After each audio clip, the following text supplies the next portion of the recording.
What is up, gamers? It is your boy OldSillyStick back at it again on the YouTube channel. You know how it is, or if you don't, hey, how's it going? We're gonna play the Bowser board. I think it's called Bowser's Big Bash to finish up Mario Party 4. It is March 6, 2022 at 2:26 a.m.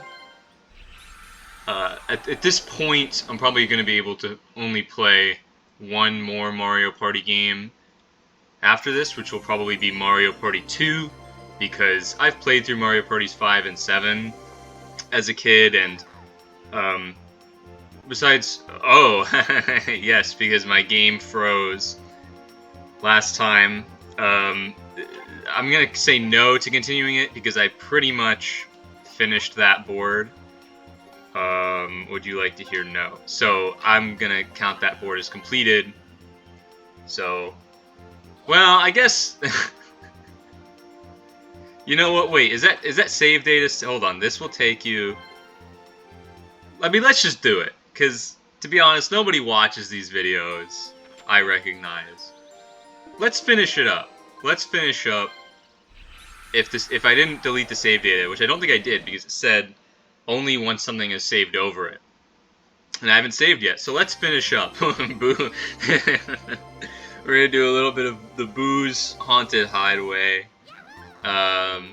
Yes, let's continue it. Let's see, it should be turn 20.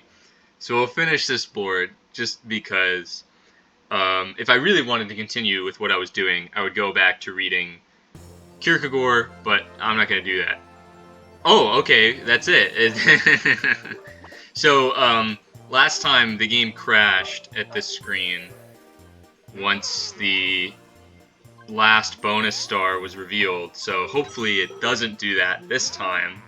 But this is kind of nice. Okay, we'll get to see who won. It's the end at the beginning. How exciting. I'm pretty sure I won this one. Pretty sure. But now I can know for sure. Oh no. Okay, good. For a second I thought it was stuck. I'm getting scared. Oh, what do I want to talk about? There's so much to talk about, but also there isn't. It's going to be spring break next week, which will be kind of nice. I need to stop eating cereal, I think, because it just makes me feel down. It's too sugary. I'm all about health these days. This is kind of exciting. I've been doing. Oh, I didn't win. Alright. Well, so it goes. I've been doing the Bullyjuice 30-day at-home, no equipment workout challenge. Bullyjuice will test you. Do not underestimate Bullyjuice. I had to take 2 days off because I donated blood, but other than that, I have at least done some of the videos each day.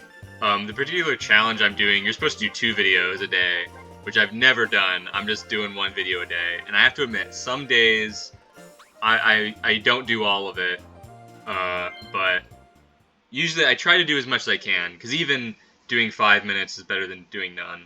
And sometimes I surprise myself. I think today, though, is supposed to be a 30-minute leg day, and I don't know. I've actually... the leg workouts are the ones I'm probably better at, but I'm on a big college campus, and I'm always walking around anyways. I feel like my legs are always tired. Oh well, it's good exercise, and oh, this I guess will be kind of interesting, because I've been thinking about motivations for working out, and I think motivations are important for anything you do. There's some line from T.S. Eliot's Murder at the Cathedral, Bowser's Gnarly Party. Something like, the worst sin is to do the right deed for the wrong reason. And I feel like there's 3 motivations, 3 broad motivations one can have for working out. 2 of which society, in its illusion, often pushes towards us, particularly young men. But then there's one motive that I think is the true way. which is the motive we should have. So the two motives that are bad, you can find in pretty much just anywhere. I mean, probably the most famous example, if you look at the Charles Atlas ads that used to be in comic books in the 50s, sort of the He-Man, I'll turn you into a buff boy or something. How do those go? You're on the beach with your gal, and the bully kicks sand in your face. I don't know if anyone has ever really done this, unless they were trying to imitate these cartoons, but then the guy works out, and two things. First of all, he beats up the bully, and second thing, he gets female attention. So these are the two main motives. One, for working out, is to protect yourself from scary people, usually scary men, whether they be bullies, sort of a Karate Kid scenario, or just generally attackers. Often, actually for women, usually the motive for women to work out is in case some assaulter tries to do something bad, they can protect themselves.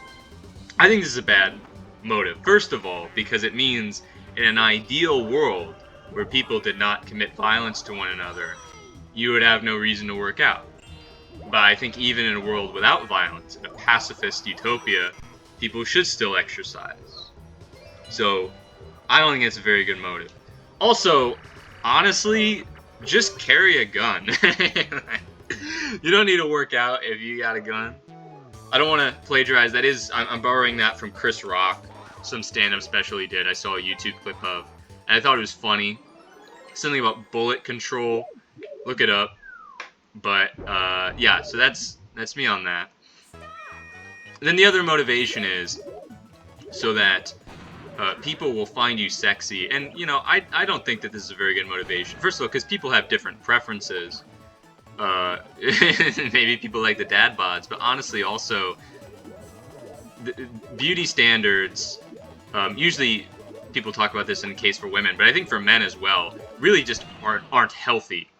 Trying to work out just for the sake of meeting societal beauty standards can be destructive and unhealthy, which in fact leads us to, I think, the proper motivation for exercise, which is being healthy. It's not about how your body looks.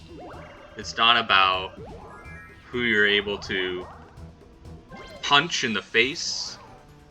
It's about healthiness. I think if there's any intrinsic value, it is healthiness. I don't know that I want any of this. Where's the star anyways? Wait, isn't there a way? I think there's some button I can press, but it's not as fun as doing this. Okay. The stars... Wait. Oh, I need mini. Well, geez, how am I supposed to get over there? So, it's a race to be slow, because I might just have to buy a magic lamp. Because these bridges break once 3 people walk over them. Wait, how is this going to work? This is going to take forever to get over there. Somebody's going to need to get a magic lamp, I think, because somebody is not going to make it over here. Or sorry, somebody has to go this way, because 3 people will go that way.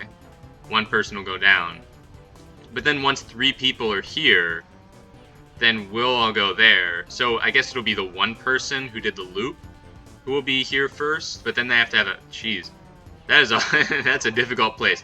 I'm not going to buy anything. I'm going to save my coins to try for the coin star, because I think we're really going to need the bonus stars here with a star placement like that.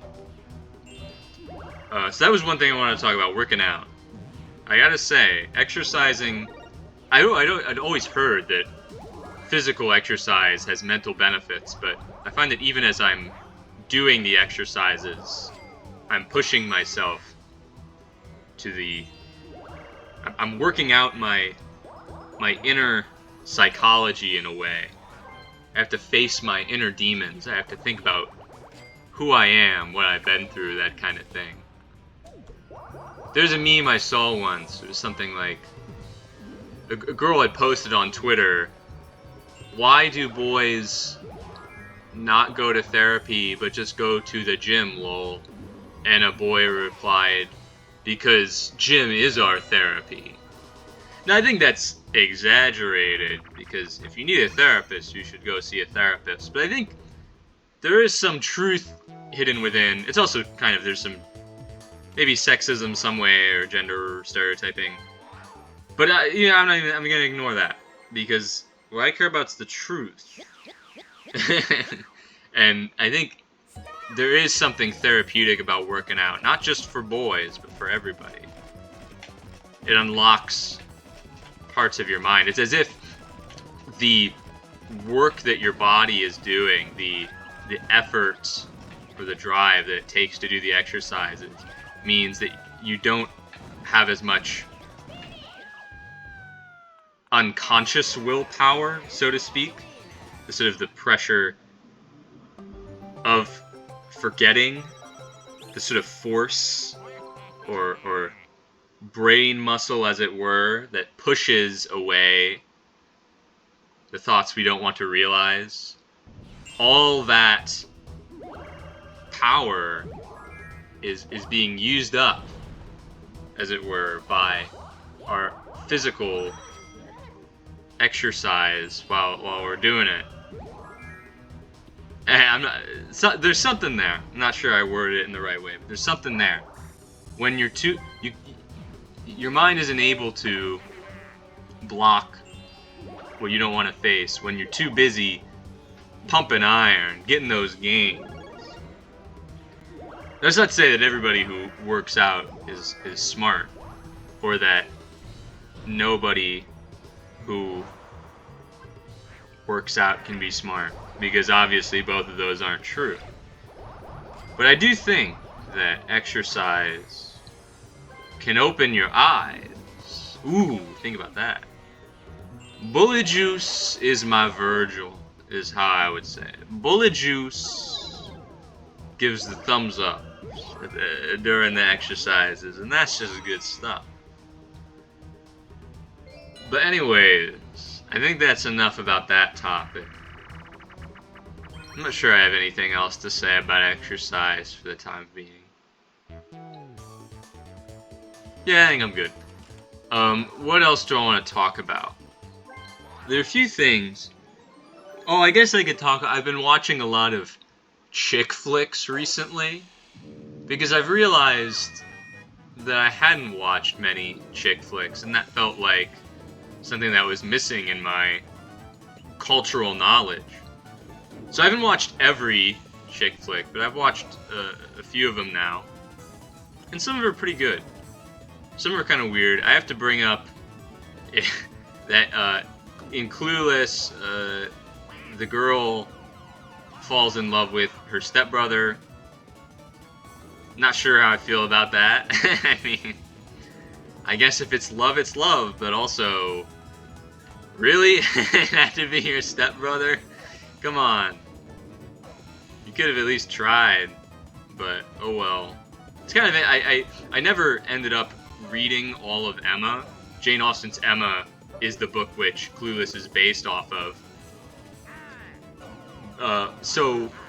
But watching Clueless made me appreciate the 50 pages or so of Jane Austen's Emma that I did read.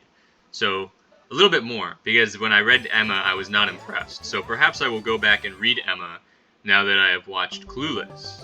And similarly, now that I have watched Easy A, maybe I will read The Scarlet Letter by Nathaniel Hawthorne. Though, I think Easy A is a much looser adaptation. Looser, in the sense of slutty. It's a little pun. Easy A is also pretty good. I like the teacher in it. He's funny. Maybe I should. No, I didn't need to use a. Oh, I should have used a biggin. Oh well. Well, you live and learn. Or you don't. It doesn't matter.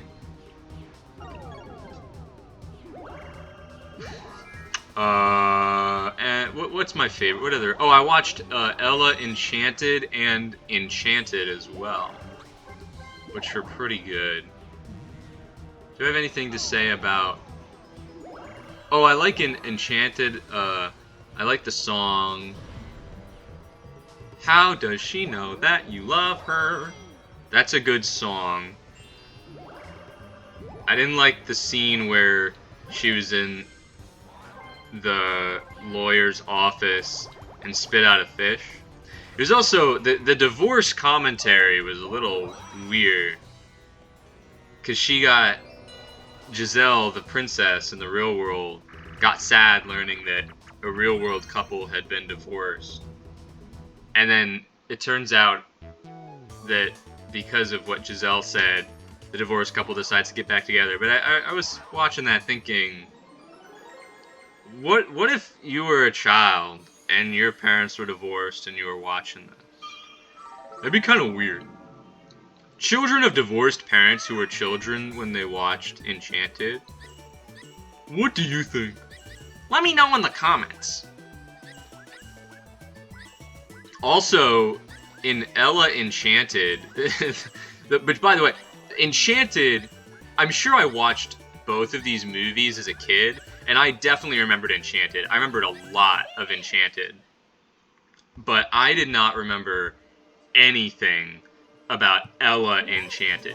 Seriously, I know I had to have seen the movie, but nothing about it at all was familiar. The plot was quite strange. Not bad, just strange. It had some funny moments. I was not expecting the race commentary, but it's there. I think if I use, I don't think the Mega Mushroom. Oh. If I'm big, I think I can challenge him. How far away am I? Well, I'm not gonna get to him within this dice roll, so I'll save my Mega because I want to go to the item shop. If they have a magic lamp, that's what I want. Well, they have an item bag. Chomp Call, but the thing is, Chomp Call would mean that I could perhaps be in a position to get the star, but that also means other people could. Right now, I can't get the star, but no one else can, so... And the item bag is not worth buying, especially because I would only get one item. So, I'll just bide my time. Oh, Wario went through the mini pipe. Okay. At this point, I'll just try to win mini games and get coins, and maybe land on a happening. She'll probably use it on... Oh, never mind. What's Waluigi gonna be? Tiny. Okay. I don't know why she did that. And she's not talking about Ella Enchanted to distract her from the game, so she has no excuse. But anyways.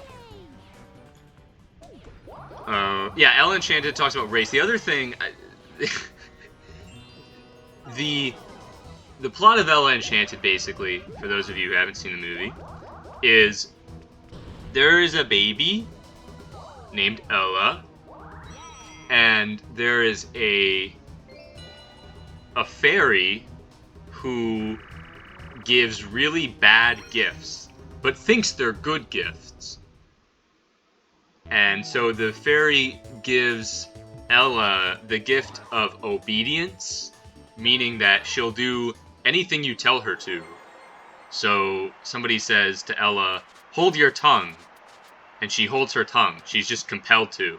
She has no choice.